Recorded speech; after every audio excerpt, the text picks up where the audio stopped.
अरे स्वागत welcome horning चुसे ये चलन मज सईद अली शाह गिलानी को कभी पूछा? खत्म,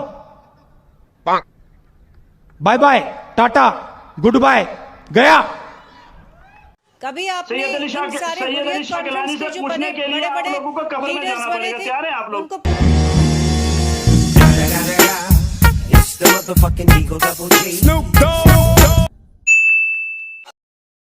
बलात्कारी जनता पार्टी के समित खत्री जी हैं, बलात्कारी जनता पार्टी के खत्री जी हैं, समित खत्री जी। चार जन जब करेंगे तेरी बुराई तब समझ जाना कि तू बेटा मचा रहा है तब भाई।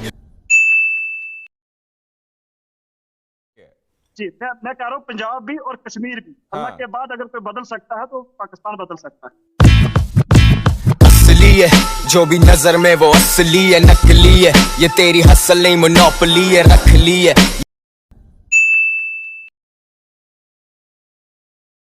कह दो वकार कि आप हिंदुस्तान के हो और आपके दिल में हिंदुस्तान बसता है। अरे रुको जरा, सबर करो।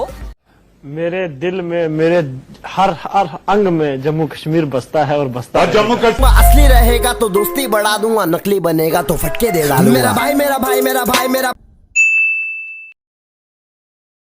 क्यों रुके हुए हो? तुम्हारा बाप कौन आएगा? इमरान खान आएगा? ट्रम्प है। जाओ भाई इमरान खान के। अरे बाप रे, ये तो धोती खोल रहा है। ये कश्मीरी मुसलमान बैठा हुआ है, जम्मू कश्मीर का मुसलमान, समझ लेना। अरे दिल्ली का नहीं है कि जवाब नहीं देगा। तमीज है इस इंसान में, व्यक्तिगत बातें करिए। ढंग का इंसान। कितने तेजस्वी लोग हैं हमारे पास, कितने शानदार विचार रखते हैं जी, और कुछ लोग मनोरंजन भी करवाते हैं। बेगुनाह इंसान की जान जाना खुजार की जान जाना बराबर है। अरे रुको जरा, सबर करो। You shut up. गोबर कहाँ से बीच में आ गए? गोबर कौन है ये बीच में आ गया? पर्सनल